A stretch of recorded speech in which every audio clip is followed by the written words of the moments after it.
vocês aceitem. Então, vamos hoje começar o nosso terceiro encontro na disciplina de empreendedorismo aplicado à informática. Nosso palestrante acabou de entrar aqui na sala, professor Igor.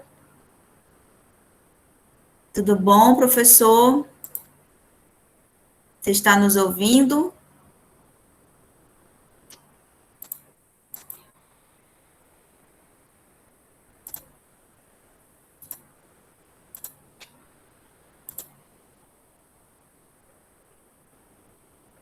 Acho que ele caiu a internet dele. Ele não está aparecendo aqui para mim. Acho que ele vai já tentar conectar de novo. Então, continuando aqui a nossa conversa. Alguém pode me falar o que achou de ontem? Como eu estava falando para vocês. Boa noite, professor. Agora você apareceu. Boa noite. Boa noite. Tudo bom? Boa noite a todos e a todas. Tudo bom? Legal. Pode continuar. Depois, quando for hora, você me aciona. Eu vou ficar aqui quietinho. Tá bom, professor. Então, gente, gostaria de saber esse feedback de vocês em relação à nossa conversa sobre startup, né? Vocês conseguiram compreender o que é uma startup? Conseguiram compreender como é que faz, né, para criar um modelo de negócio? Pelo menos uma prévia, né, que vocês ainda vão estudar melhor um pouco sobre isso. Alguém pode falar aí comigo? O que achou de ontem?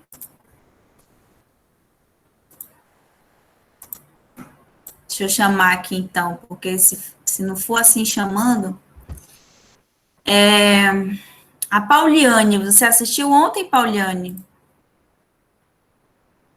O nosso encontro?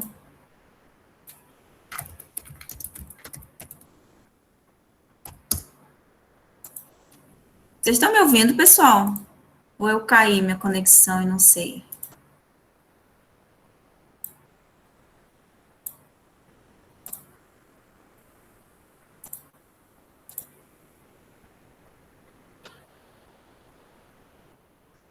Assistiu, mas não ouviu muito bem.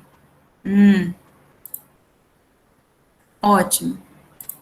Jeremias, fala aí pra gente. O que você achou de ontem? Ficou alguma dúvida?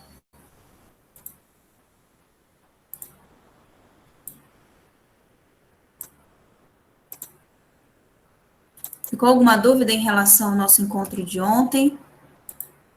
Ou ficou alguma dúvida em relação às atividades que não tenha sido esclarecido?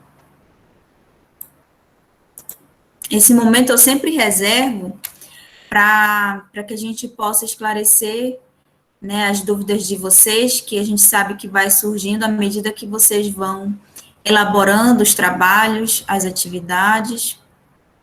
Boa noite, Vitor.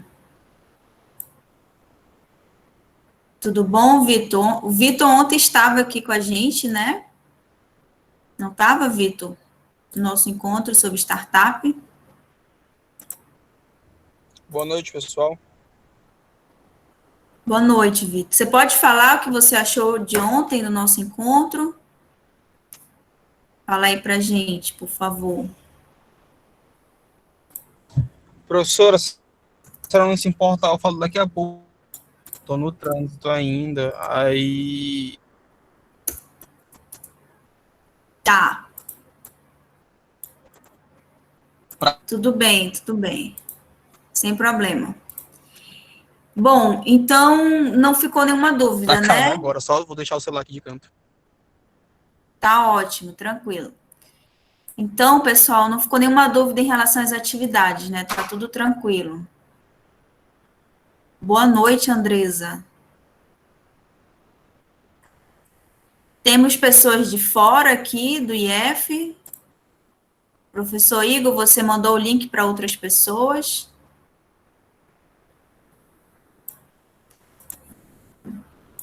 Alguns eu não estou reconhecendo alguns nomes, mas tá tranquilo. A ideia é essa, que seja compartilhado mesmo com todos que queiram assistir, tá bom? Ah, legal. Bem-vinda, Andresa. Aluna do professor da UFOPA. Que legal. Seja bem-vinda. Então, acho que a gente já pode começar, né? O professor já está aqui na sala com a gente. Eu vou só fazer uma breve apresentação aqui do professor Igor, tá, gente? O professor Igor, ele é doutorando em ciências ambientais, né? Meu colega do doutorado. Ele é especialista em gestão empresarial, é graduado em ciências contábeis e tem um mestrado em mestrado em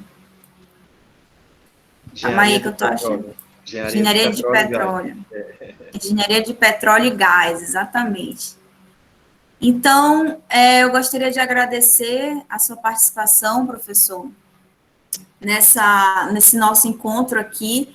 Eu lembro que como foi que surgiu, né, essa ideia de trazer para cá. O professor, nós participamos de um mesmo grupo, né, das disciplinas do doutorado, e aí ele colocou lá, postou um curso que ele ia ministrar, né, de gestão de custos para micro e pequenas empresas, e aí eu falei, nossa, que legal, vou pedir para os meus alunos participarem desse curso, né.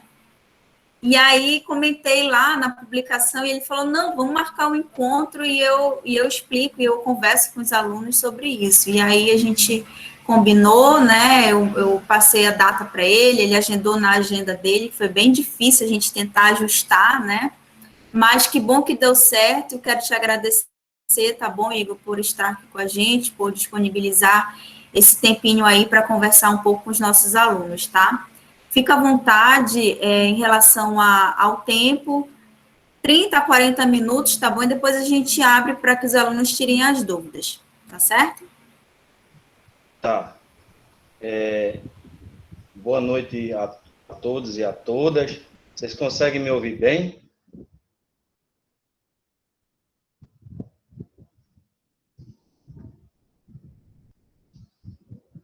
Bem, pessoal, primeiro eu gostaria de externar minha alegria, né, em poder estar compartilhando com vocês um pouquinho da nossa experiência, né, enquanto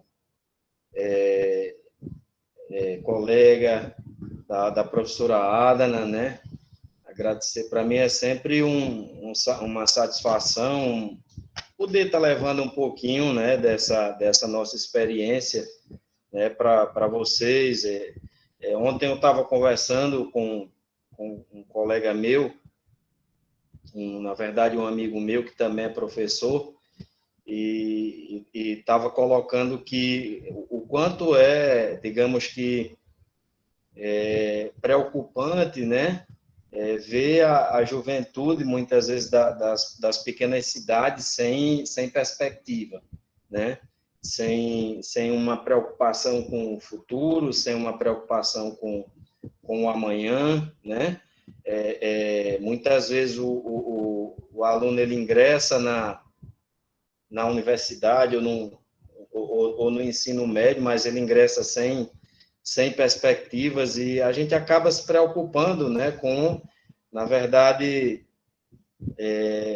essa juventude que será o amanhã do nosso país, né?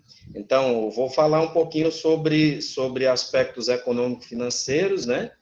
Só colocando para a professora Adana que eu vou me desvirtuar um pouco da ideia de custos. Vocês estão conseguindo me ver também ou só me ouvir? Podem escrever aí no chat. E aí, eu vou falar um pouquinho sobre viabilidade econômica, né? Viabilidade econômico-financeira.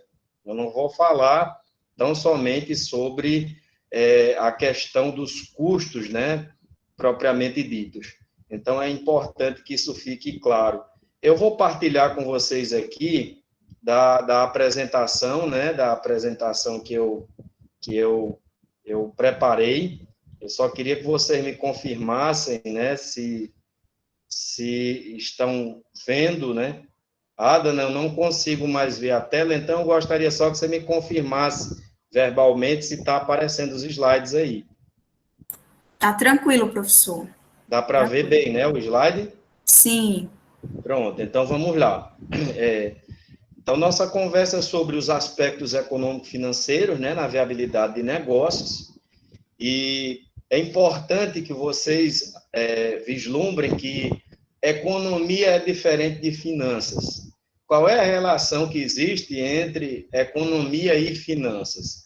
A economia é algo mais global, né? Quando a gente fala de economia, na verdade, eu tenho que me preocupar com fatores como a âncora cambial. O que é a âncora cambial, professor? É essa oscilação que o real tem em relação a outras moedas, como, por exemplo, o dólar. Eu tenho que me preocupar com essa questão, por exemplo, da alta nos combustíveis, eu tenho que me preocupar com a inflação, com a alta nos preços. Tudo isso está relacionado a aspectos com importações, exportações. Então, a economia é algo mais global, é algo mais abrangente. Os aspectos financeiros, eles estão mais atrelados a questões internas das organizações, como, por exemplo, a alta da tarifa de energia.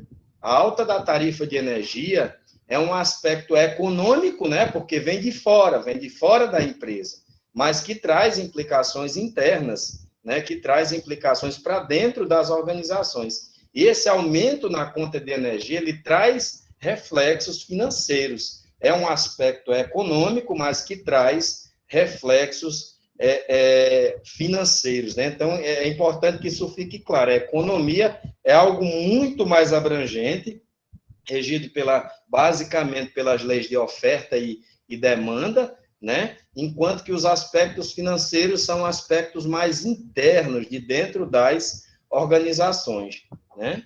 Então, é importante fazer essa consideração. Primeiro, é importante a gente saber o que se chama de investimento. Você só cria um negócio, você só desenvolve um negócio se você investir algum recurso. Eu não vou falar aqui sobre a diferença entre de investimento em contabilidade e em gestão.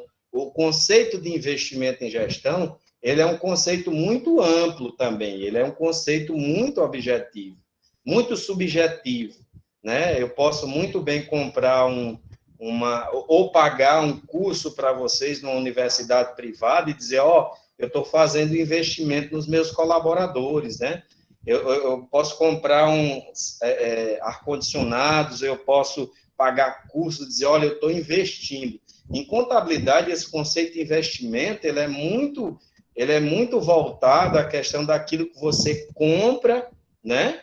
Em termos de material, de máquinas necessárias para que você comece a desenvolver uma atividade. Toda atividade, quando você começa, é necessário se fazer algum tipo de investimento. Ninguém começa um negócio do nada. É por isso, gente, que é importante você planejar. Ou seja, eu vou abrir... Então, para abrir uma sorveteria, o que é que eu preciso? Eu vou precisar... Primeiro, você tem que ter em mente um público-alvo. A primeira coisa que vocês têm que perceber. Poxa, eu moro na cidade de Oriximiná, eu moro na cidade de Alenquer. Então, o que é que eu vou precisar, ou o que é que a cidade precisa, né, para que eu possa, de fato, fazer um investimento que me traga algum rendimento, né? Então, a primeira coisa que eu tenho que visualizar é se existe mercado para que eu possa desenvolver essa atividade. E, a partir daí, eu vou colocar no papel o que é que eu preciso. Se eu for abrir uma sorveteria, eu vou gastar com o quê?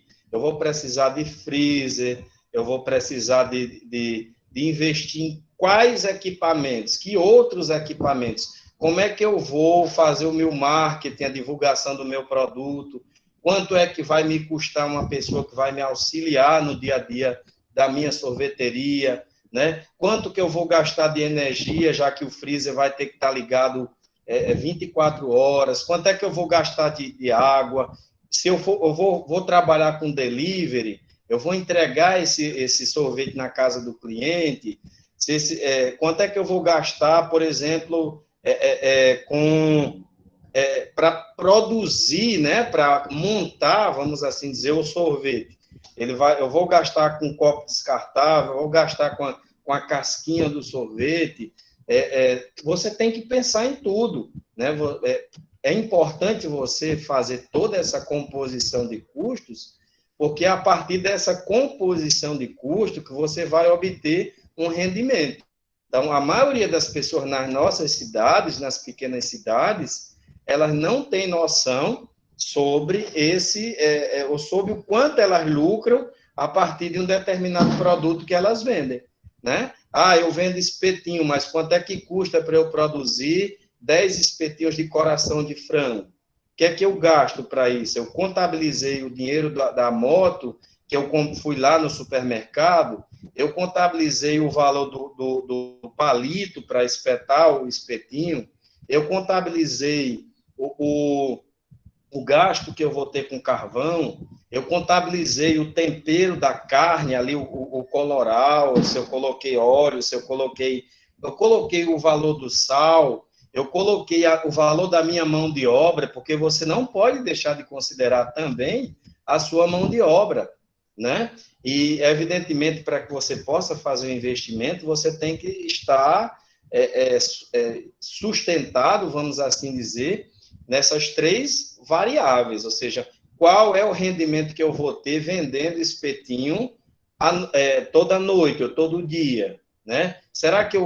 qual o risco desse negócio dar certo ou dar errado? Porque ninguém tem garantia quando você decide fazer um investimento, quando você decide empreender, você não tem garantia de que esse negócio ele vá dar certo, né? Então, a gente tem que estar disposto a correr um risco. E aí você, evidentemente, tem que se situar no horizonte temporal. O que é esse horizonte temporal? Na verdade, você tem que fazer esses cálculos para você saber em quanto tempo você vai obter o retorno sobre aquilo que você investiu, né? É isso que a gente chama de administração da estrutura de ativo, né? Quanto à implementação de novos projetos. Eu acho que alguns de vocês já devem ter ouvido falar: o Brasil está se desfazendo dos seus ativos, a empresa tal comprou ativos. O que é que representa ativos em contabilidade? Nada mais é do que o conjunto de bens e direitos. O nosso patrimônio ele é formado por 3 partes essenciais: bens e direitos, mais obrigações. Os bens e os direitos é a parte positiva que eu tenho do patrimônio, e as obrigações é a parte negativa. Essa diferença entre bens e direitos é que forma o meu patrimônio líquido, é o que eu tenho de fato. Então, daí vocês já podem perceber que as minhas obrigações, ou seja, aquilo que eu tenho a pagar pode ser maior do que os meus bens e os meus direitos. É uma possibilidade, né? Tem empresa que no ano tem prejuízo, mas nos outros ela consegue recuperar esse prejuízo e acaba obtendo lucratividade. Hoje, pessoal, vocês têm que se preparar para serem cidadãos do mundo. O que é que o professor quer dizer em se preparar para ser cidadão do mundo? É que vocês não podem pensar só na caixinha, ou só no contexto da cidade onde vocês moram, né? Para vocês terem uma ideia sobre o interior, do sertão, do interior do Rio Grande do Norte, e hoje estou aqui com vocês, né? Já tive outras oportunidades fora do Brasil, né? E sou de uma família extremamente humilde e, na verdade, quando a gente quer, a gente vai se sobrepondo a essas limitações. Então, é muito importante que vocês se situem nisso aí. Nós temos algumas condicionantes, mas o sucesso de vocês vai depender muito de vocês, né? Então, é muito importante se situar nesse contexto de concorrência das modernas economias. Eu estou nesse momento conversando com vocês de Santarém, mas eu poderia estar na China, né? Então, hoje não existe mais limitação, não existe mais fronteira entre as economias. Então, as empresas elas são impelidas a desenvolverem continuamente novos projetos e a tomarem decisões sobre sua implementação. Então, vocês imaginem como eram as empresas antes e como são elas hoje. Eu vou citar só um exemplozinho para vocês. No meu tempo, né, que já tenho 21 anos, a gente tinha, na verdade, o filme, né, a gente não assistia pela Netflix, a gente assistia pela fita VHS, que era um videocassete, um aparelho grande, você tinha que colocar essa fita lá, né, para assistir esse filme, ou seja, e hoje a gente tem uma plataforma, passou, né, nós tivemos uma evolução para as locadoras de DVD, e hoje você já tem essas plataformas virtuais. Hoje no Brasil já chegou uma nova plataforma que está aí já concorrendo com a Netflix. Então, isso é o que a gente chama de desenvolvimento de novos projetos, né? Vocês imaginem o impacto que os Correios sofreram com o aparecimento, o surgimento do e-mail, né? Da comunicação imediata. Antes você escrevia carta, colocava no correio, passava, né? Hoje, por exemplo, eu já resolvi um monte de coisas com uma empresa de São Paulo, né? A gente manda um e-mail daqui, imediatamente ela já manda para cá. Eu estou colocando essas situações só para que vocês saibam que hoje não existe mais limite nas relações. E aí, como eu falei para vocês, essa é a máxima da contabilidade.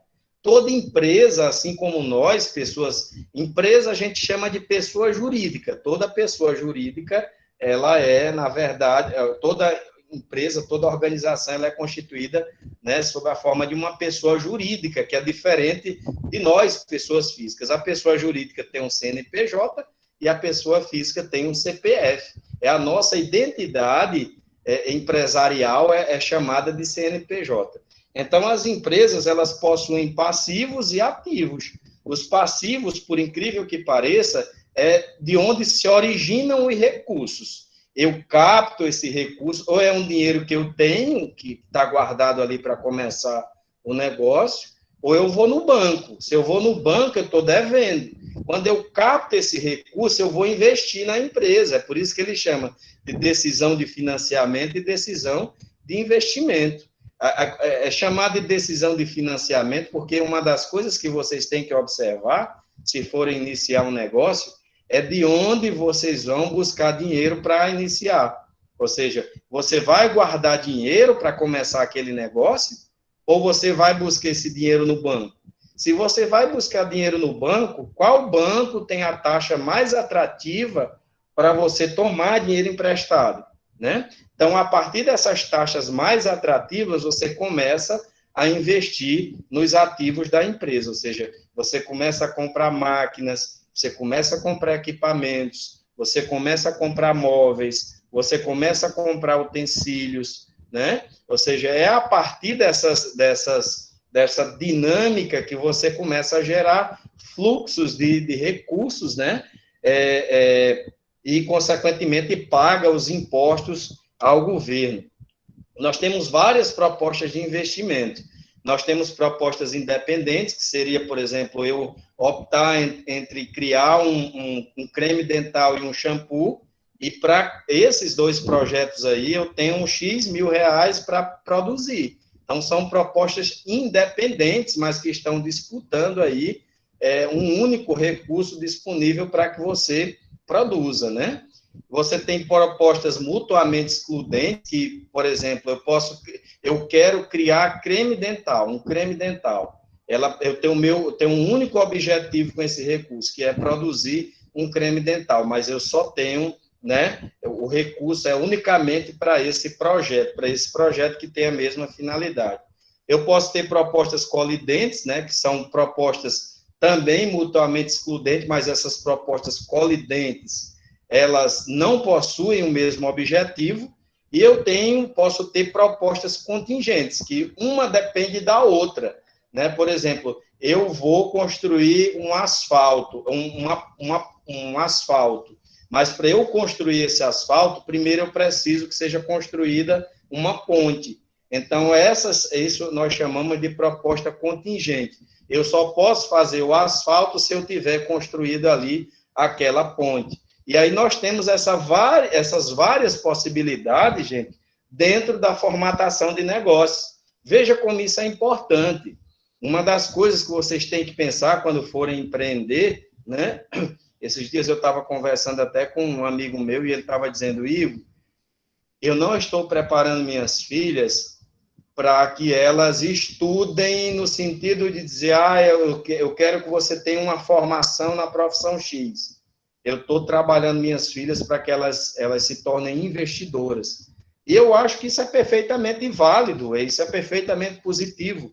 Na verdade, isso é o que ocorre em países como os Estados Unidos, é o que ocorre em países da Europa, onde as crianças, elas na escola, elas já são estimuladas a poupar. Eu vou poupar e aqui eu vou investir nesse empreendimento, eu vou investir no desenvolvimento desse produto. E é algo que vocês precisam começar a pensar desde cedo, né? O que vocês querem ser da vida, o que vocês querem fazer da vida. Pode parecer cedo e bate a dúvida até em mim. Tem dias que eu estou, poxa, o que é que eu quero? Será que é isso mesmo que eu quero da vida? Ou será que eu posso estar mais satisfeito pessoalmente e profissionalmente se eu fizer isso? Então, isso é uma coisa que é normal, mas quanto mais cedo vocês definirem esse foco, quanto mais cedo vocês definirem esse objetivo, maior é a chance de vocês obterem sucesso, vamos assim dizer, profissional, tá? Então, eu vou apresentar para vocês, de forma muito simplista, que não vai dar tempo a gente se aprofundar, 3 métodos de avaliação de investimento, né? Na verdade, você avalia investimento, quando você vai investir algum recurso, a primeira coisa uma das coisas que vocês têm que pensar é em quanto tempo eu vou obter o retorno sobre isso que eu investi, né? Porque, poxa, eu tenho aqui, por exemplo, 10 mil reais. Se eu investir 10 mil reais no Lava Jato, em quanto tempo eu vou obter o retorno sobre o que eu investi, né? Eu vou lavar 10 carros por dia. Beleza, eu vou lavar 10 carros, cada lavagem custa 25 reais, então eu vou obter 250 reais por dia, mas existem os insumos, os produtos que eu utilizo para a lavagem desse carro. Aí, vou gastar quanto de detergente, eu vou gastar quanto de cera, eu vou gastar quanto de água, eu vou gastar quanto de energia, eu vou pagar quanto aos meus colaboradores, né, as pessoas que trabalham comigo, eu vou pagar aluguel. Então, tudo isso vocês têm que colocar na ponta do lápis para verificar em quanto tempo, de acordo com essa estimativa, vocês vão obter retorno sobre o que foi investido, né? Então, 3 coisas que vocês precisam forçosamente compreender: o prazo, né? Os valores e as taxas. Você só avalia investimento embasado nessas 3 variáveis. Em quanto tempo eu vou obter esse retorno? E aí eu tenho um indicador na avaliação de investimento chamado payback, né? O payback, ele mostra em quanto tempo eu vou obter retorno sobre o que eu investi. Eu tenho um indicador chamado VPL, que se chama valor presente líquido, né? Que ele mostra os valores que eu vou obter ao longo do tempo, de acordo com isso que eu investi. E eu tenho a TI, que é chamada taxa interna de retorno, né? Ou seja, é o valor mínimo que eu vou admitir lucrar com esse recurso ao longo do tempo. Então, isso é muito importante, né? Aqui ele diz, o VPL e a TI baseiam-se no conceito do fluxo de caixa descontado, ou seja, levam em consideração o valor do dinheiro no tempo em que ocorrem as entradas. É interessante colocar isso, pessoal, porque é um mínimo que você pode fazer hoje para se fazer projeção de negócios, para se situar nessa perspectiva de economia e finanças, você se situar no fluxo de caixa. Né? Professor, o que é o fluxo de caixa? É o que os pais da gente fazem, é o que nós fazemos todo mês. Todo mês eu tenho uma planilhazinha, a gente que trabalha com educação financeira, inclusive temos um projeto de extensão, na UFOPA, o FNAE, Educação Financeira nas Escolas, e a gente ajuda a trabalhar melhor essa questão das finanças, né? Ou seja, quanto eu ganhei e quanto está entrando e quanto está saindo. Então, todo dia a gente tem que ter o cuidado de anotar o que foi gasto com água, o que foi gasto com o supermercado, com o açougue, né? Com as nossas contas pessoais. E, sobretudo, a gente tem que se preocupar com o que vai sobrar, ou se vai sobrar, para que nós possamos investir. Então, essa forma, esse indicador que eu vou trabalhar aqui para vocês, ele é chamado de payback.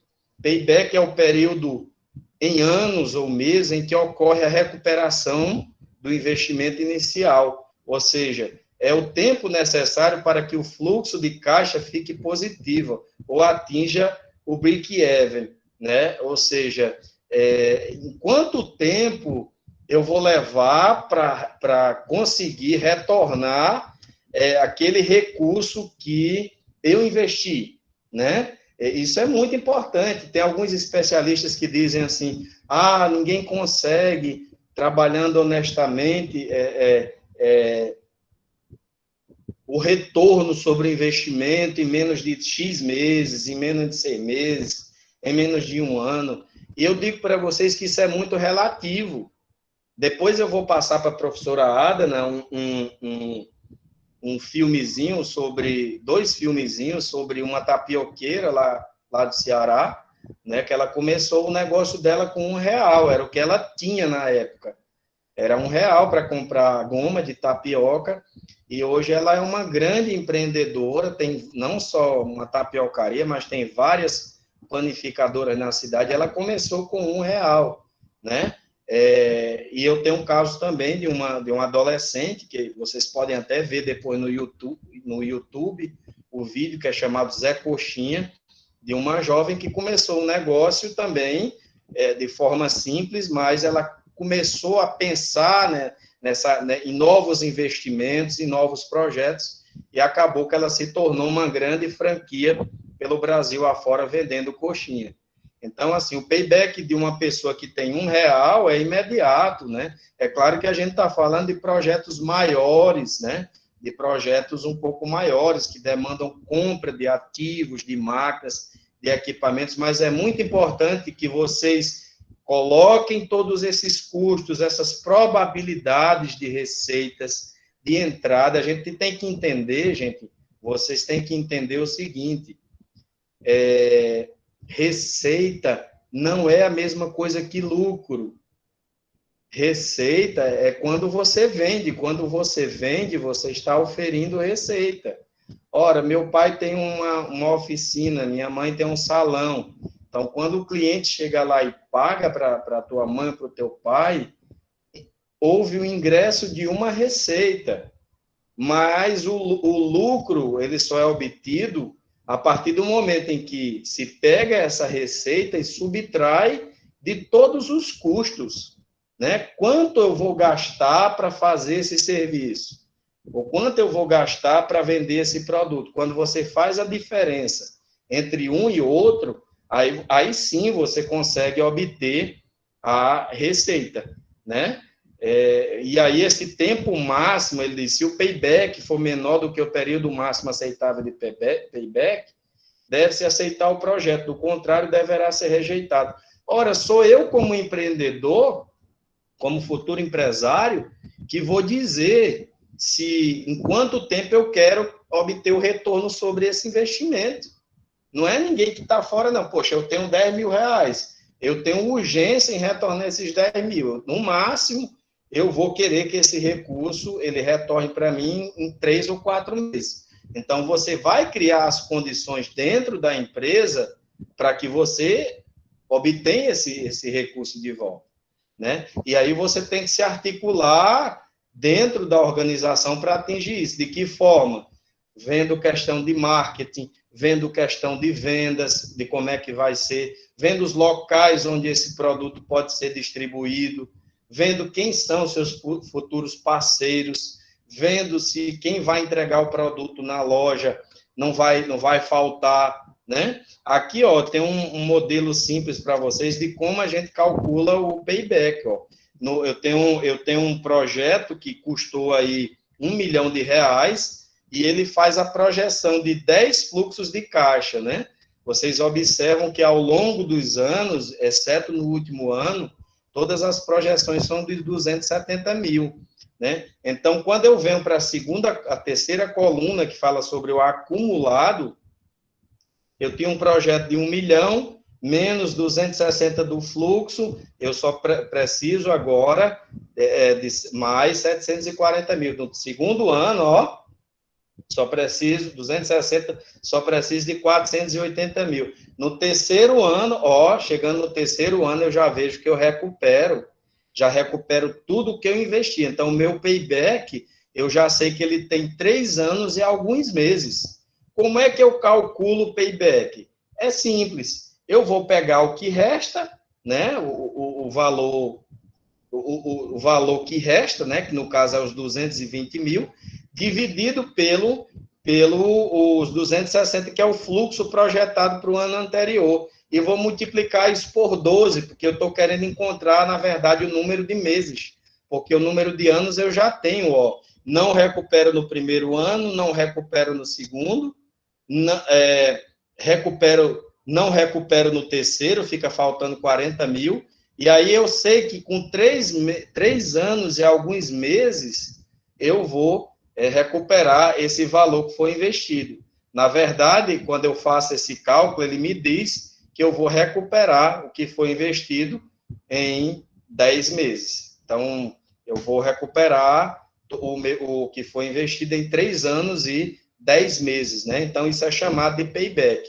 Ele não é assim, ele é um método simples de se calcular, mas não é o único método que a gente deve utilizar, porque ele é limitado, né? Empresas de grande porte não avaliam isso, porque ele é muito simplista. Eu posso muito bem dizer que eu vou projetar um fluxo de caixa de R$10 mil e, na verdade, eu posso ter apenas 7, eu posso ter apenas 5, né? Então, ele é muito limitado para, como diz aqui, ele é intuitivo, né? E leva em conta os fluxos de caixa em vez dos lucros contábeis. É como eu falei para vocês, uma coisa é entrada de recurso em caixa, outra coisa são lucros. Entrada de recurso é receita. Quando eu subtraio os custos e despesas, aí sim eu obtenho a lucratividade, né? Então, o valor presente líquido consiste em se apurar em uma mesma data, no exercício, o valor de todas as saídas e entradas de caixa. Ele tem como finalidade medir o valor presente dos fluxos de caixa gerado ao longo de sua vida útil.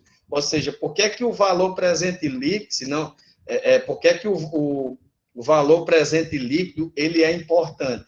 Porque ele tem a preocupação de avaliar ao longo dos anos quanto é a relação entre aquilo que foi investido, né? Por exemplo, eu investi R$100 mil, ao longo do tempo, considerando os meus fluxos de caixa e considerando uma projeção mínima aceitável aí de 20%, quanto é que está valendo esse recurso que eu investi ao longo dos anos? Por que isso é importante, pessoal? Porque eu não sei se vocês sabem, se vocês estão acompanhando, mas no Brasil a gente voltou agora infelizmente, aquela época inflacionária, né? Eu já tive de ir em algum supermercado e dizer, não, você não pode levar essa quantidade toda desse item, porque a gente está vendendo agora fracionado.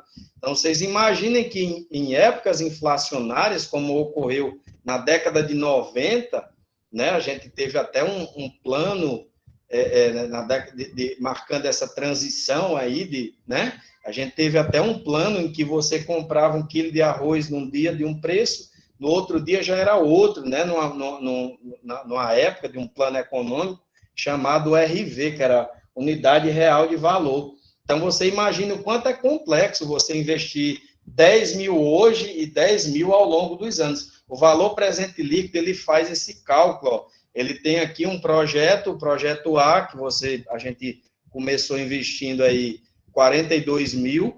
No ano 1, ele projetou fluxos de caixa anuais de 14 mil. Eu já sei que no primeiro ano eu não retorno, no segundo eu não retorno, no terceiro eu não retorno, né? Retorno 28 mil, 38, 42. Eu só vou obter o resultado de payback nesse terceiro ano, de acordo com esses fluxos que foram projetados. E aí ele dá uma formulazinha do valor presente líquido.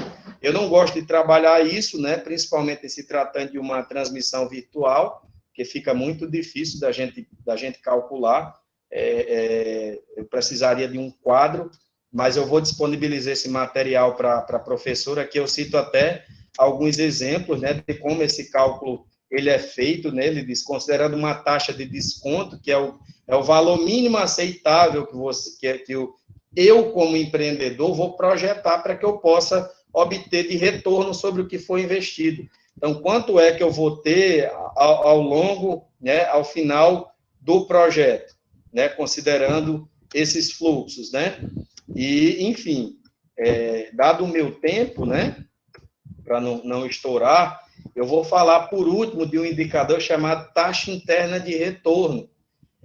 Essa taxa interna de retorno é a taxa de desconto que faz com que a soma dos fluxos de entrada seja igual à das saídas. Na verdade, o que é TIR, taxa interna de retorno? É aquela taxa que eu vou considerar como aceitável para desenvolver ou não determinado projeto. É como, por exemplo, eu pegar um celular como esse aqui, eu não sei se vocês conseguem visualizar, e dizer, pô, eu vou vender esse celular, mas a taxa que eu quero obter de retorno desse celular é X. Então, ao longo, essa taxa ela é interessante em relação a um outro projeto que tem uma taxa menor, uma taxa maior, né? Então, você faz a comparação, né, dessas taxas com vistas a verificar qual projeto é mais interessante. Professor, qual desses 3 indicadores eu devo usar para tomar uma decisão de se investir ou não em um negócio? Você deve usar os 3, combinar os 3, porque o payback pode ser maior num, mas a taxa de interno pode não compensar no outro, né? Assim como o valor presente líquido. Então, vocês têm que combinar vários investimentos para que você possa investir. Ah, professor, mas eu imaginava que na nossa aula a gente fosse ter uma aula mais localizada para a nossa realidade. Em se tratando, pessoal, de investimentos em pequenos negócios, em micro e pequenos empreendimentos, o que a gente tem que pensar é simples. Eu tenho um determinado produto, eu vou produzir um determinado item, e para que eu possa produzir determinado item, eu tenho que saber quanto ele custa. Como é que eu sei quanto um determinado item custa? Anotando, compilando, organizando todos os meus custos e despesas. Quando eu sei qual é todo o meu custo e todas as minhas despesas, eu agora vou dividir pela quantidade que eu produzi. Quando eu divido pela quantidade que eu produzi, eu vou encontrar o que a gente chama de custo unitário.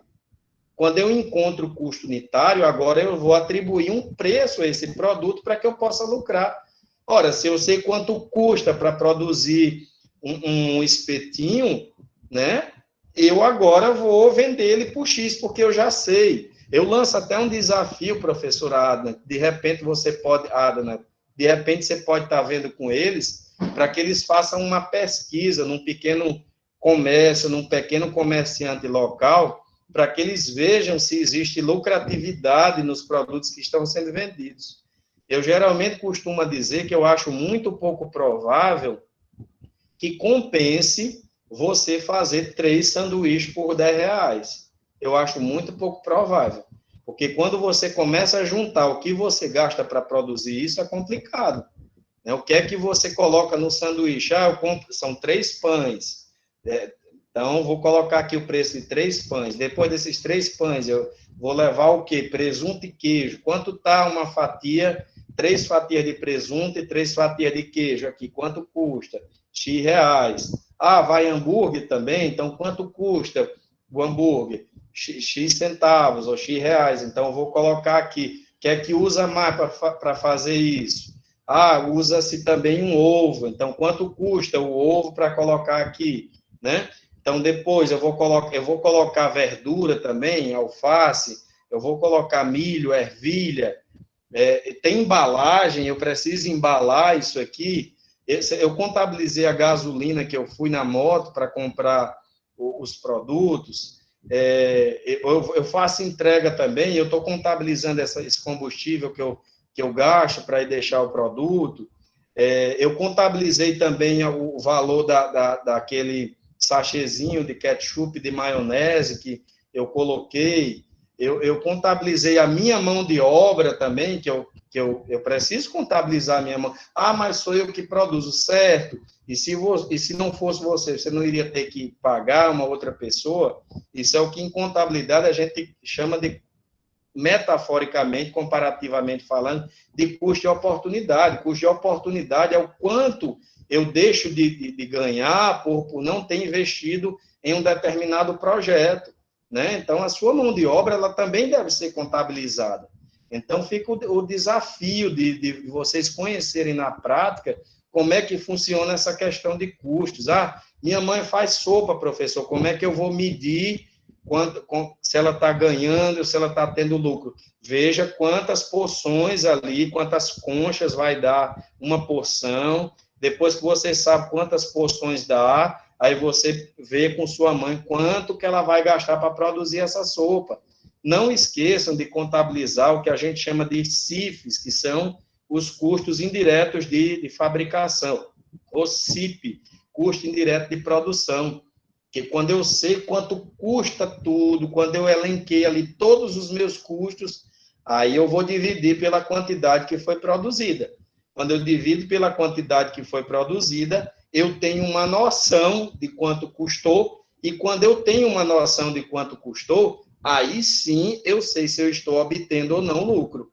Ah, professor, eu fiz o cálculo e nesses 3 sanduíches aí dá para ter R$1 de lucro. Ótimo, beleza, ao menos você não teve prejuízo. Aí eu te pergunto, vale a pena produzir esses três itens aí tendo R$1 de lucro? É vantajoso? E essas são decisões que muitas vezes eu não tenho como responder, né? Cada um de vocês, enquanto futuros profissionais ou futuros empreendedores, precisam saber. Uma mensagem que eu quero deixar para vocês aqui hoje é que, embora que vocês não imaginem, todas as decisões que nós tomamos na vida, elas passam pelo aspecto econômico-financeiro. Todas as decisões, né? A decisão de tomar café em casa ou na padaria, a decisão do que comer no outro dia, que o papai ou a mamãe estão fazendo as continhas ali, juntando as moedinhas para, né? Então, todas as decisões, o sabonete que a gente compra, o shampoo que a gente usa, a roupa que a gente veste, o local para onde a gente sai. Então, embora que vocês nunca tenham pensado nisso, não esqueçam jamais que todas as decisões que nós tomamos na vida, elas perpassam forçosamente pelo âmbito financeiro, né? E isso vale para todas as profissões. Não adianta você ser engenheiro agrônomo, não adianta você ser médico, não adianta você ser advogado, você tem que saber, você tem que entender o mínimo de finanças para que você tenha uma noção exata, né? Ou uma noção aproximada. Em contabilidade a gente não... Eu digo que é muito relativo isso, a gente não tem como... A contabilidade, ela não é, como muitas pessoas dizem, uma ciência exata. Ela é uma ciência que tem a finalidade de avaliar, de aferir os fatos, né, no contexto empresarial, mas nós não chegamos ali a um resultado fidedigno, real. Nós chegamos a resultados aproximados, né, dos fatos. Você imagina como é difícil eu, numa empresa, fazer a divisão entre energia de vários itens que eu produzo. Como é que eu vou dividir a energia para produzir numa padaria pão, bolo e bolacha? Como é que eu vou fazer isso? como é que eu vou ratear esses custos para jogar em cada um desses produtos. Então, não é fácil. A contabilidade, ela trabalha, em muitos casos, com aproximações de contextos reais. Mas vocês imaginem se a gente não fizer isso, né? Como é que não fica o dia a dia das organizações. Então, a mensagem que eu tinha trazer para vocês era essa. Me desvinculei um pouco dessa questão de conceito do que é custo e do que é despesa, mas quis trazer para vocês a mensagem de que para a gente fazer investimento é preciso nos basearmos em indicadores. Ninguém, porque tem gente que diz, eu vou iniciar um negócio, se Deus quiser vai dar certo, mas Deus quer que o negócio todo mundo dê certo. O que você tem que fazer é calcular, tomar decisões mais calculadas, decisões mais cautelares em relação ao tipo de empreendimento, né, que você deseja, de fato, abrir. Então, você não pode tomar uma decisão baseada só nesse sentido empírico, né? Então, professor, eu acho que era essa a mensagem que eu tinha a trazer para o pessoal. Obrigada, Igor. Foi muito bom.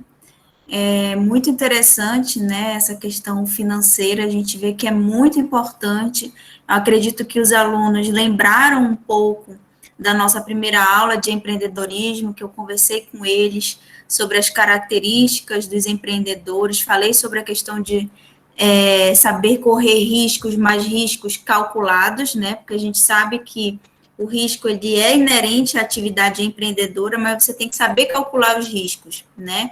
Você controlar os seus resultados, e isso perpassa por essas questões financeiras. Muito legal, a questão da educação financeira também, isso é muito importante, achei muito legal a questão do seu amigo, né, que falou que está educando a filha dele, nossa, que massa isso, né, eu queria ter tido isso mais cedo, né, na minha vida, agora que eu estou começando a ter mais essa parte da educação financeira, e isso é muito importante para a nossa vida, né.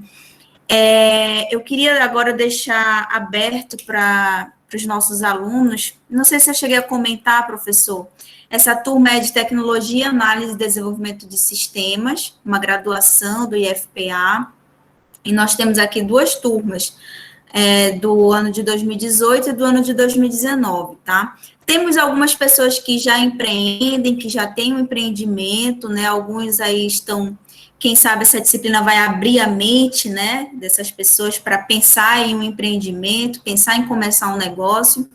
Então, eu queria deixar aberto aqui para os nossos alunos participarem, perguntarem, tirarem as dúvidas, tá bom? Quem gostaria de começar, pessoal? Vamos lá.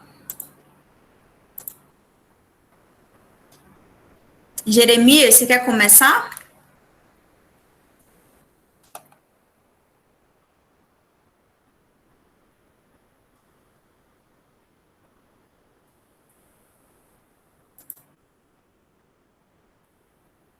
Tá ouvindo, Jeremias?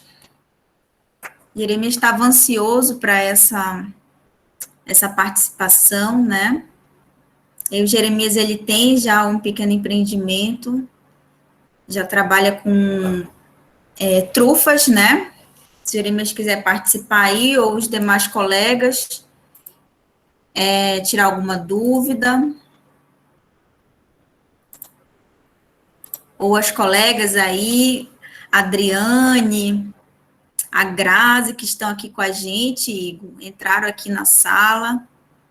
Que legal ter vocês aqui, viu? A Andresa é sua aluna de que curso, professor?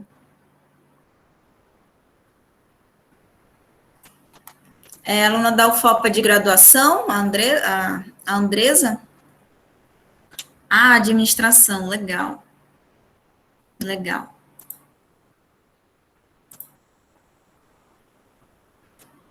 Isso, Adriane, aprendendo sempre, né?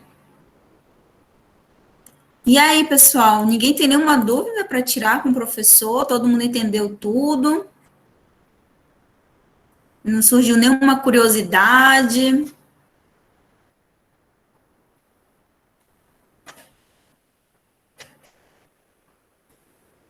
Alguém quer tirar alguma dúvida?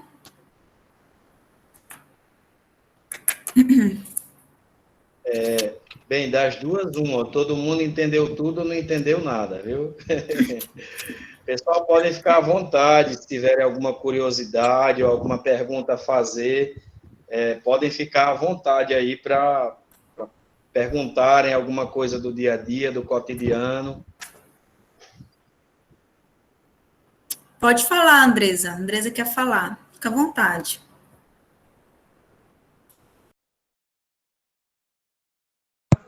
Boa noite, professora.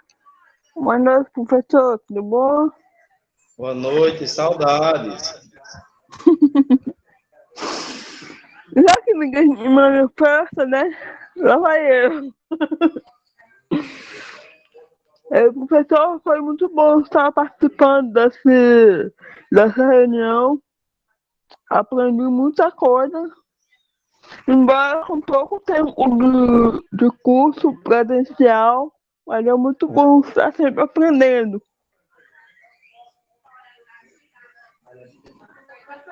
E como o senhor falou, há diversas formas de investimento, mas também há sempre uma recaída e a gente tem que saber levantar, né? Exato, Andresa. Então acredito que como existem diversas maneiras de levantar, há sempre uma oportunidade de erguer novamente e nunca desistir. E aí? Verdade.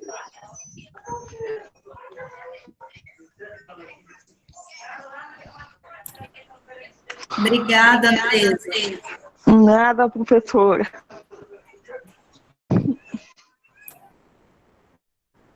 Obrigada. Bom, alguém mais quer tirar alguma dúvida? Igor, você falou, né, no comecinho sobre a questão de conseguir dinheiro, né? E eu não sei se os alunos lembram, mas eu comentei com eles sobre algumas formas de se conseguir dinheiro para iniciar um negócio, né? E aí eu queria que você comentasse um pouquinho assim sobre isso, se existe algum critério.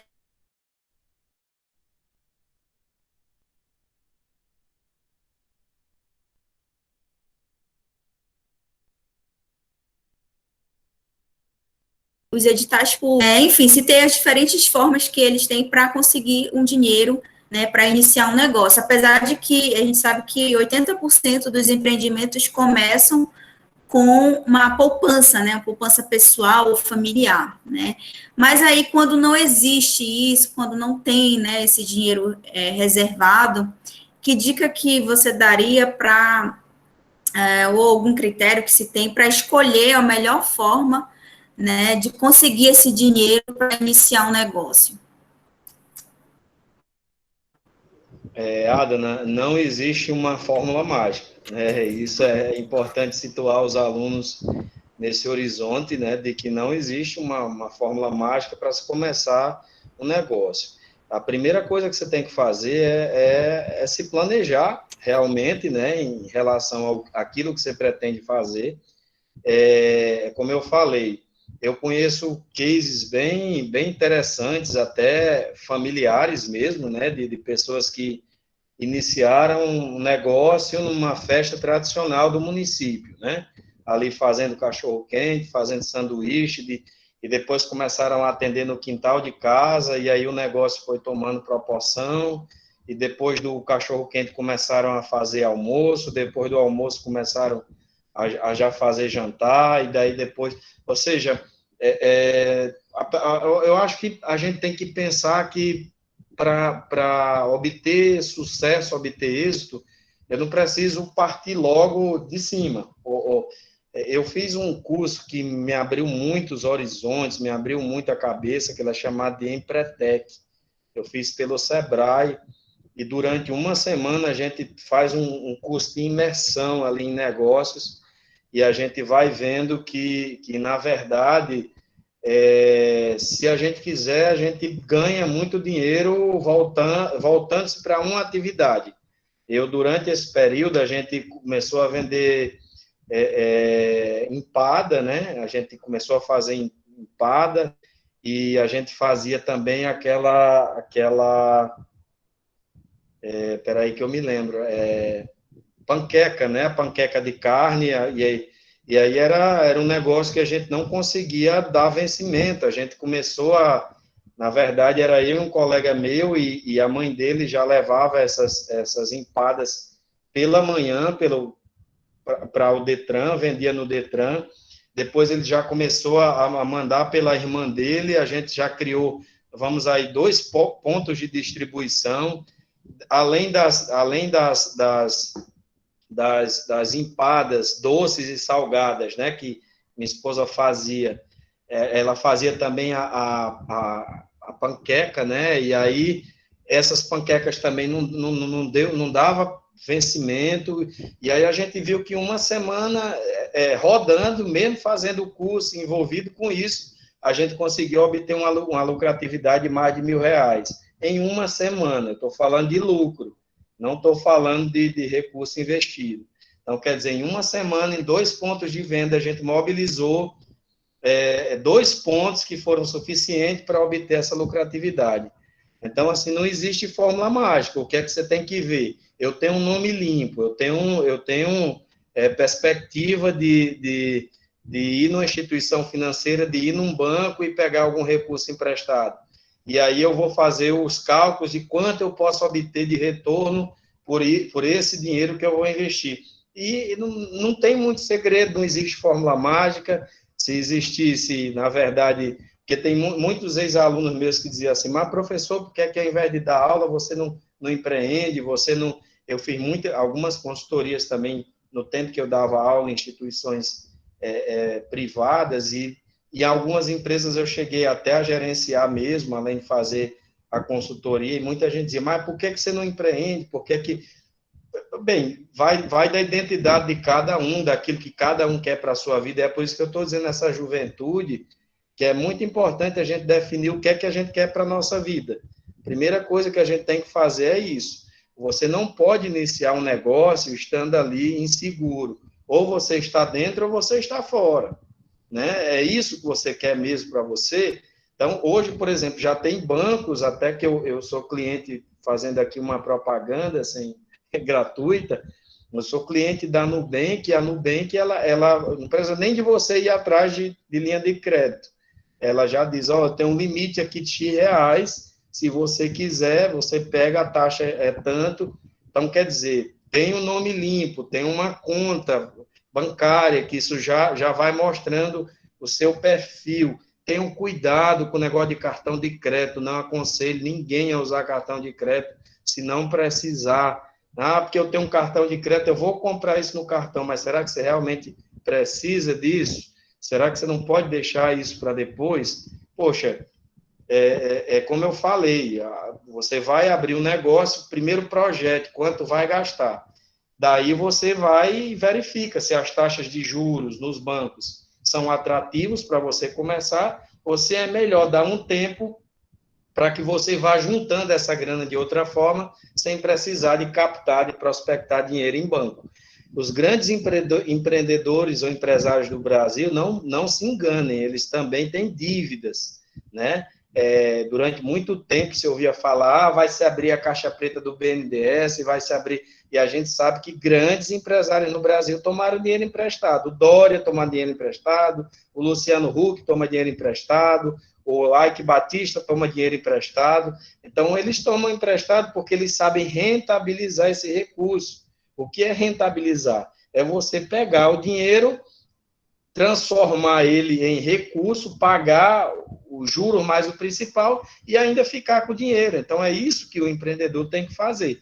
É assumir, como eu falei no início da aula, a questão do risco calculado, mas é muito importante vocês pensarem em todas essas variáveis.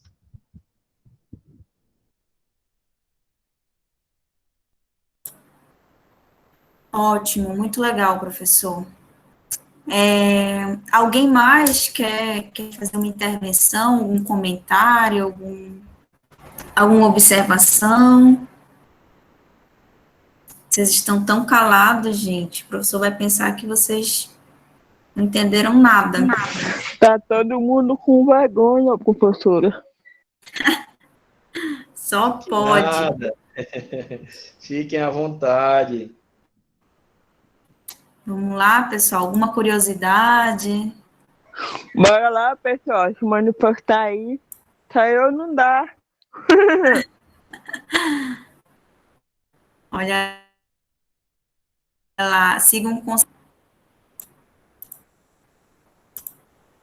Aqui no chat não tem ninguém comentando nada, perguntando.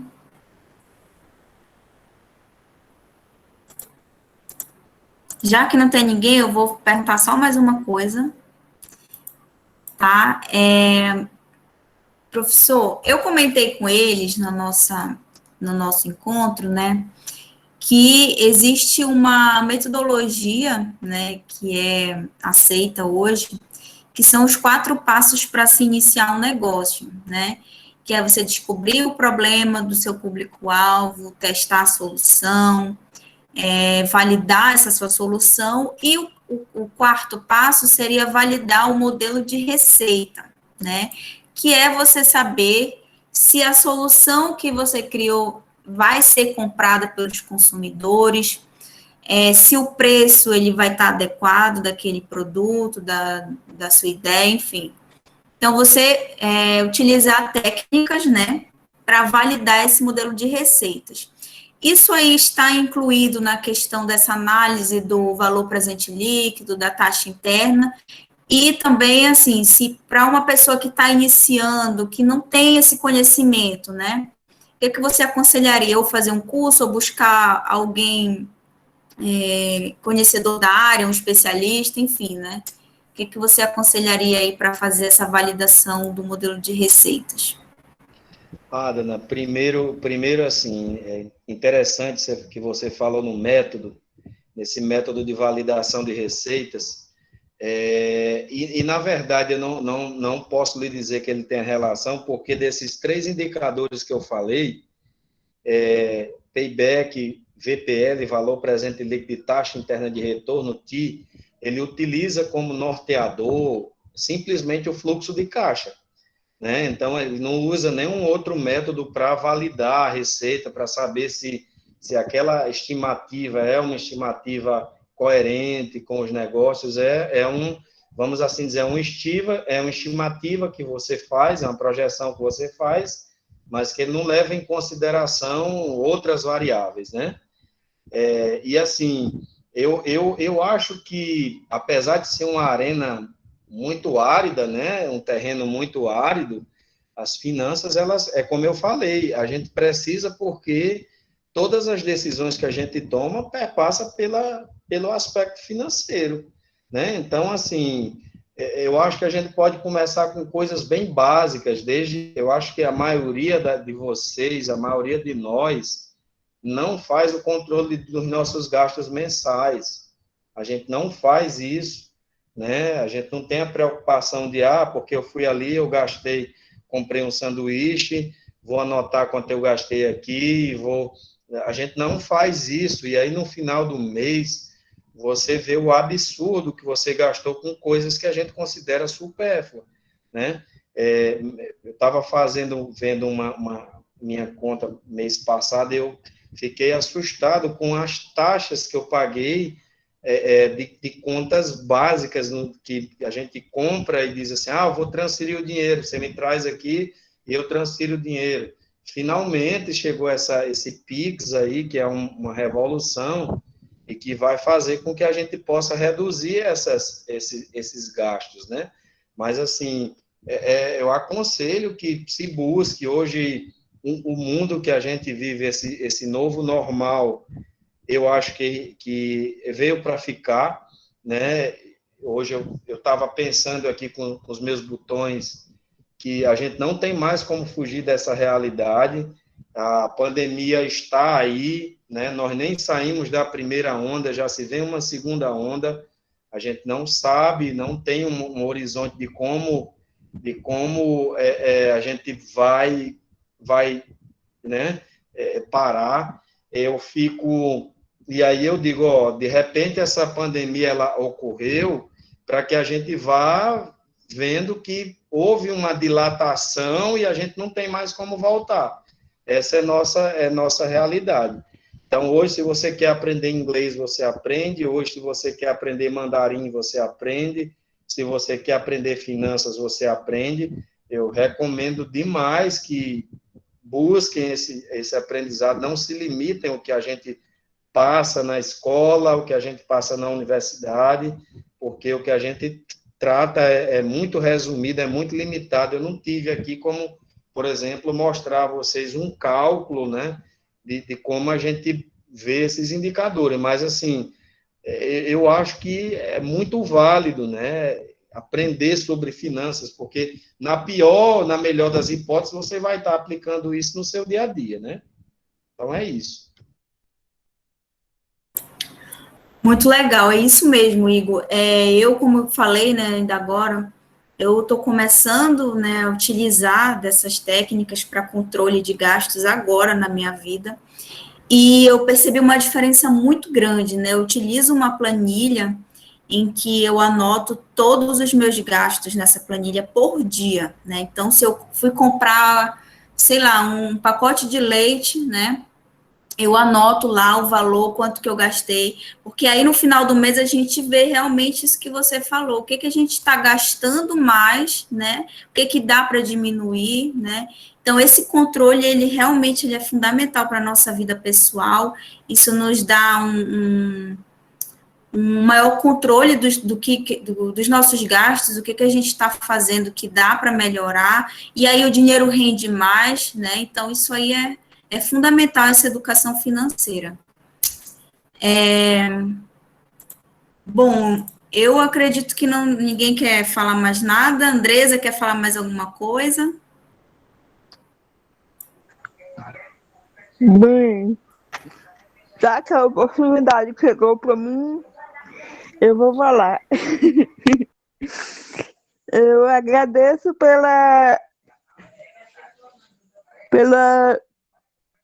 pelo conhecimento compartilhado, porque a gente, como estudante, está sempre apto a aprender novas coisas. Já que muitas vezes a gente tem que sair do nosso município para outras cidades para estudar. Então, foi uma oportunidade muito boa ser ao Copa aqui em Alenquer, no Pará, porque por ser uma cidade pequena, a gente tem que sair daqui para outra cidade para estudar. E muitas vezes não na condição de sair daqui para outra cidade. Então, a gente tem vontade e a gente consegue aprender de diversas formas. Mesmo com toda essa crise financeira que está tendo devido à pandemia, que muita coisa atrasou. Mas, como diz o professor, hoje em dia não há fronteiras, nem muito menos limites quando a gente quer, porque tem muitos recursos. E eu acredito que está valendo a pena tudo isso. Obrigado, professora. Obrigado, professor. E é isso que eu tenho para falar. Obrigada, Andresa. Obrigada por você estar aqui com a gente hoje, tá bom? Igor, vou ficar no aguardo do filme lá que você falou, né? Fiquei bem curiosa para ver. Manda para mim, tá bom? Que eu vou compartilhar com os alunos. Não sei se é um filme ou é um vídeo que você comentou. Acho que é um filme, né? Manda para mim também, professor. Para vocês os videozinhos do YouTube. É rapidinho, então dá para todo mundo assistir aí tranquilo, tá? Ótimo, perfeito. Então, só me resta agradecer, Igor, por você ter disponibilizado esse tempo para estar aqui com a gente, tá bom? Muito obrigada mesmo. Eu espero que essa nossa parceria se firme, porque com certeza eu estarei nessa disciplina, né, em outras turmas, e aí com certeza eu vou lhe acionar para você compartilhar essa sua experiência com os nossos alunos, tá bom? Muito, muito obrigada em nome da turma, que pessoal, não sei o que está acontecendo, que ninguém quer falar, mas em nome da turma eu te agradeço por esse tempo aqui com a gente, tá bom, Igor?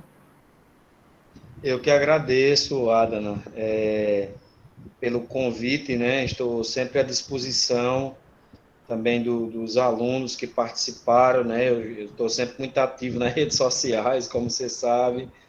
Então, meu Insta é Igor Potiguar, né? Meu Face é Igor Leite Soares. Eu estou sempre lá partilhando de algumas inquietudes, alguns cursos, algumas coisas, e para mim é uma satisfação estar aí com vocês partilhando, né, desse conhecimento tão necessário na vida da gente, e aprendendo também, né, aprendendo com cada um de vocês, né, então uma boa noite, e se precisar eu vou estar sempre aqui disponível, tá, Adana? Satisfação mesmo. Obrigada. Obrigada, Igor. Muito obrigada. Boa noite, tá? Até mais.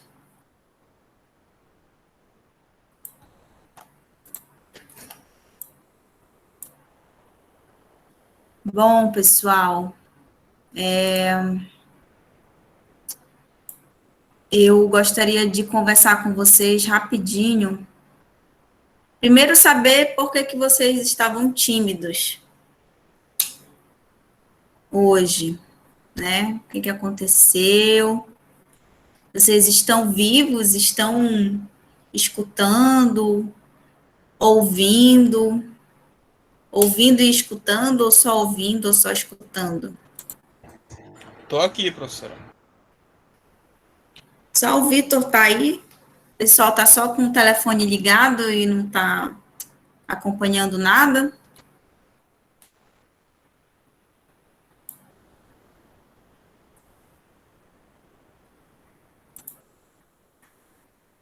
Euler, você tá aí nos ouvindo?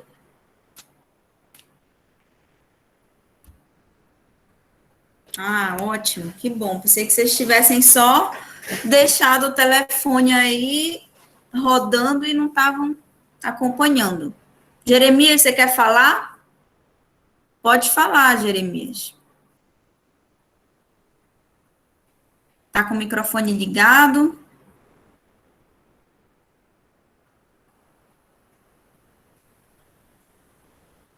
Tchau, Andresa. Boa noite.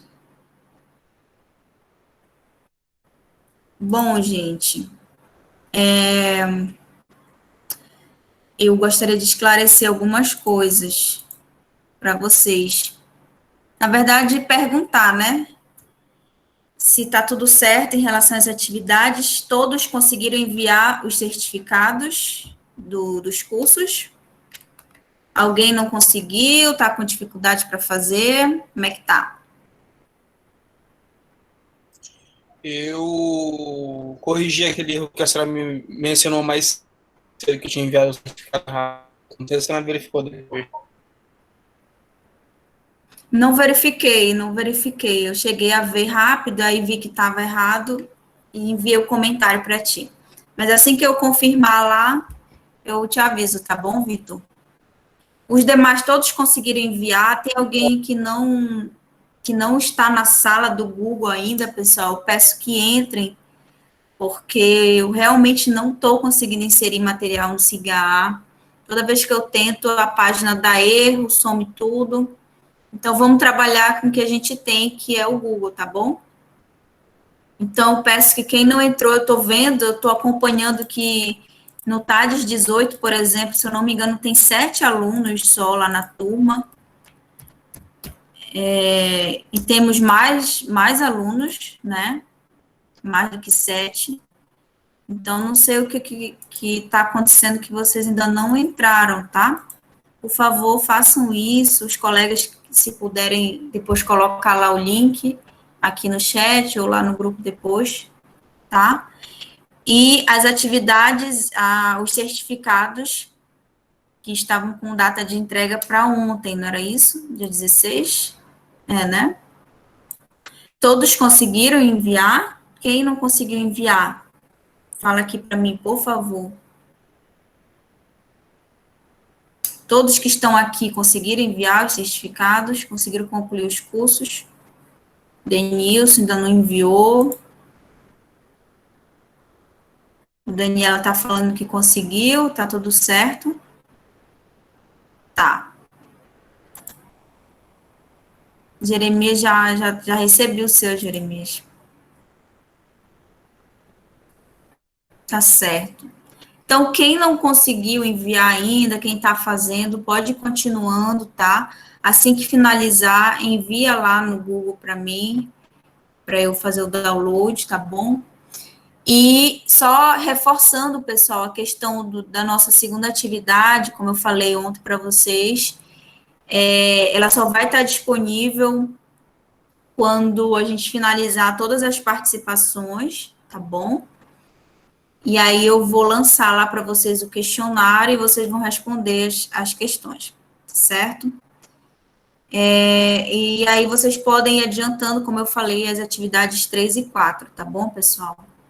Alguém tem alguma dúvida em relação a essas atividades 3 e 4 que queira esclarecer, que não estava ontem, porque ontem eu tirei um tempo para explicar de novo, né?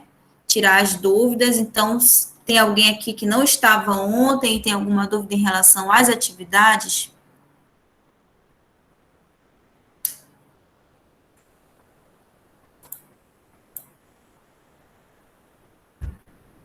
No aguardo de vocês responderem aí para mim.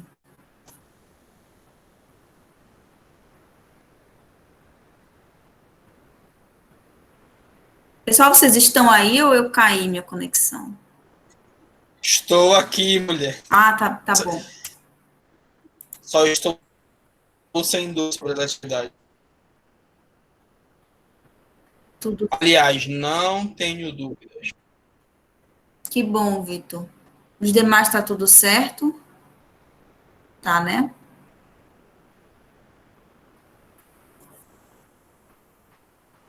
Daniela, eu ainda não vi se o seu chegou, tá? Quando eu conseguir visualizar lá, eu te aviso, tá bom? Bom, pessoal, então, se não tem dúvida, todo mundo tá bem entendido em relação às atividades, né? Não esqueçam da produção do vídeo, criatividade, originalidade, tá certo? E no mais é isso. Ah, sim, antes de vocês começarem a sair, eu queria saber, nesses 2 dias de participação, de convidados que trouxemos aqui para vocês, cada um com as suas particularidades, trazendo as suas experiências. Eu queria, assim, ouvir de alguém, pode ser um de vocês, para me dizer se aprova essa forma, essa metodologia, o que está achando, tá? Por que eu estou perguntando isso? Eu faço questão que vocês falem, porque para que a gente possa aparar as arestas, corrigir o que precisa ser corrigido, melhorar o que pode ser melhorado, tá bom? Como eu falei para vocês no primeiro dia de aula, eu não quero que essa disciplina seja só mais uma disciplina que vocês estão cumprindo para conseguir a aprovação, tirar a média para passar. Não quero que seja isso, eu quero que contribua na vida de vocês de alguma forma, nem que seja um pouquinho, mas eu quero que contribua, tá bom? Então, por isso que eu preciso desse retorno de vocês em relação à nossa forma de trabalhar, tá? Se vocês estão gostando, se está aprovado, se pode continuar dessa forma, o que vocês gostariam de sugerir para melhorar, ou se está tudo certo. Quem é o representante da turma do TAD 18? Alguém me fala aí quem é? Se eu não me engano, é a Daniela, não é?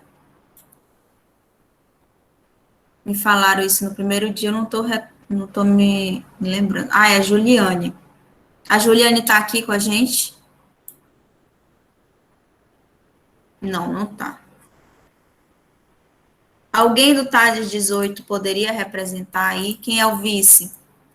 E falar para a gente se está ok, porque eu acredito que os colegas falam, né, trazem as reclamações, as sugestões, ou para o representante, ou para a coordenação do curso, né? E eu queria que vocês falassem para mim, tá bom? Para que a gente possa melhorar. E alguém do TAD 18 poderia falar?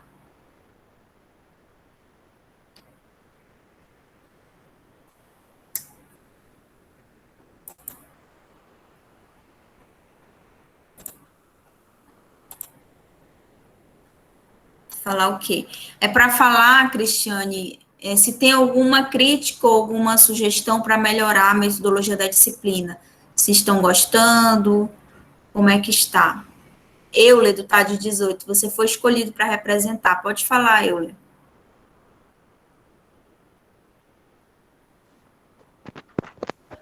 Ah, professor, o Denilson é mala, professor. O Denilson é mais inteligente que eu aí, ó. Ele tá caladinho aí. Na verdade, os outros aí tudo é mais inteligente que eu, né? Então, e eu sou o que menos fala na sala, mas eu vou representar aqui, né? Então, não, eu estou achando muito bom, né? Acredito que os colegas também, né? As palestras, que isso vai servir, já está servindo, né, pra gente, né? Se a gente tiver o espírito, né, de empreendedor algum dia, né? Ou já querer começar agora. Então, em relação à metodologia, eu estou gostando muito. Aí tem as atividades, os materiais, né? As palestras, tudo que a senhora está compartilhando com a gente. Acredito que os colegas também estão gostando, né?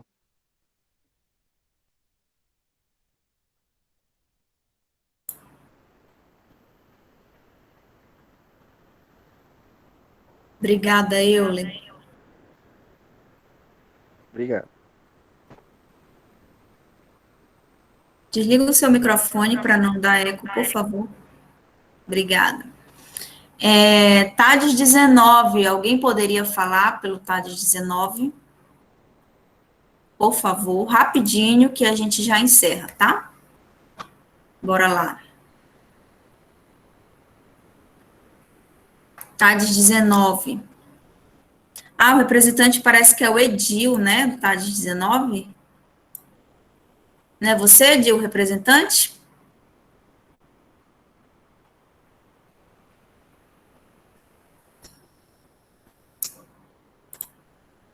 Boa noite, Matheus. Cadê o representante do TAD 19? Gente, não tem nada, né, mistério nenhum, é só falar o que está achando, se está ok, se precisa melhorar alguma coisa. Professora, eu tô achando interessante, só tô achando um pouquinho ruim por conta da internet. Assistir essas palestras, eu achei bem interessante, né? A parte que eu consegui entender por conta do mau funcionamento da internet, mas fora isso, eu tô achando interessante.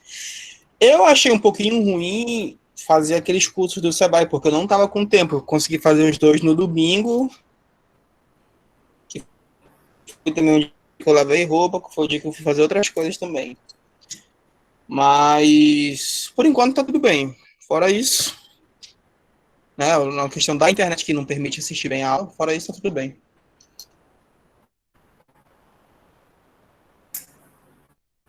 Tá bom, obrigada, Vitor. O Jeremias está falando que não conseguiu ver todos os vídeos. Tá, você está falando dos vídeos da atividade, Jeremias? Da atividade 3, é isso? Ah, as palestras.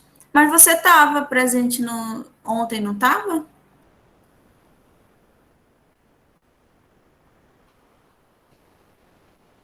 Bom, mas eu tô hoje, por exemplo, ontem foi um caso atípico e nós demoramos um pouco mais, até porque ontem vocês estavam mais participativos, né? Vocês fizeram muitas perguntas, né, para o Juan. Hoje vocês já estavam mais quietos. Então, hoje a nossa aula foi um pouco mais rápida, ó, deu um pouquinho mais de 1 hora. Eu vou encerrar daqui a pouquinho a gravação e vou colocar lá no... Vou fazer o download e vou colocar lá no YouTube, a de ontem e a de hoje, tá bom? Eu vou fazer isso amanhã, tá, gente? Hoje não tenho como fazer mais. Eu tenho uma outra atividade para fazer daqui a pouco. Mas eu vou colocar amanhã e vou mandar o link para vocês. Acho que todos aqui devem saber que tem como você assistir o vídeo acelerado, né, no YouTube, para você não ficar tanto tempo assim, né, no vídeo. Você pode assistir um pouco mais rápido, isso aí otimiza o seu tempo, tá bom? No mais, gente, é isso. Qualquer dúvida, sempre falo para vocês, entre em contato comigo, tá? Estou à disposição aí. Agradeço vocês que estavam aqui. Não esqueçam que o nosso encontro agora é na sexta-feira, tá? Sexta e sábado. Aí amanhã ou quinta-feira eu coloco para vocês o nosso palestrante de sexta. Professora, agora surgiu uma dúvida, né? A senhora falando aí que o nosso encontro é na sexta, no sábado. Pode falar, eu. Não, é só mesmo porque a senhora já contatou, né? Os outros professores que vão ser esse dia. Sim, Vai tá ser tudo de certo. sexta e sábado. Ah, sim. Porque a matéria da professora Vilma, tá tudo certo, né? Que ela tá deixando nosso tempo, assim, vago pra gente terminar o pré-projeto, né? E só isso mesmo. Mas tem o do professor lá, que é o professor Fabrício. Aí ele tá com as aulas de sexta, né? Agora também. Ele tem uma matéria na quarta e na quinta, e agora vai começar uma na sexta.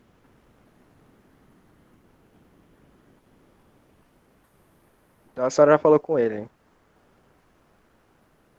Desliga o seu microfone, Euler, por favor.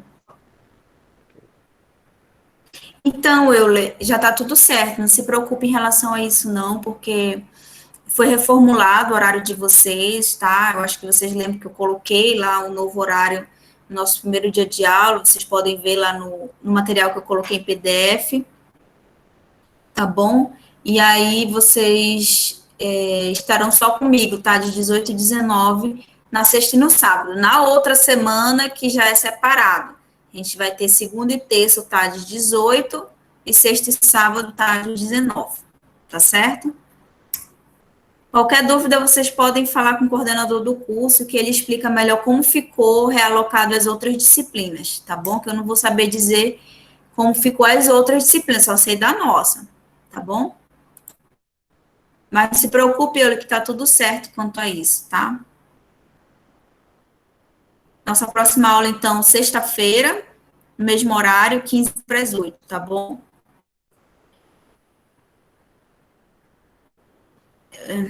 Vai ter alguma aula explicando como fazer o modelo de negócio? Então, em relação ao modelo de negócio, Emerson, eu mandei os vídeos lá, que eles são bem explicativos, passo a passo, como que você faz o modelo, tá bom? Então, assistam aqueles vídeos lá do Sebrae e aquele vídeo lá que o professor explica, tá bom? Ele explica direitinho, passo a passo, como é que faz o modelo de negócio. E vocês vão perceber que é bem simples, tá? Vocês viram ontem do Juan, o modelo ele não é extenso, ele é bem breve, né? E bem resumido também, é diferente do plano de negócio, que é um documento mais extenso, tá certo? Alguém tem mais alguma consideração para fazer em relação a isso?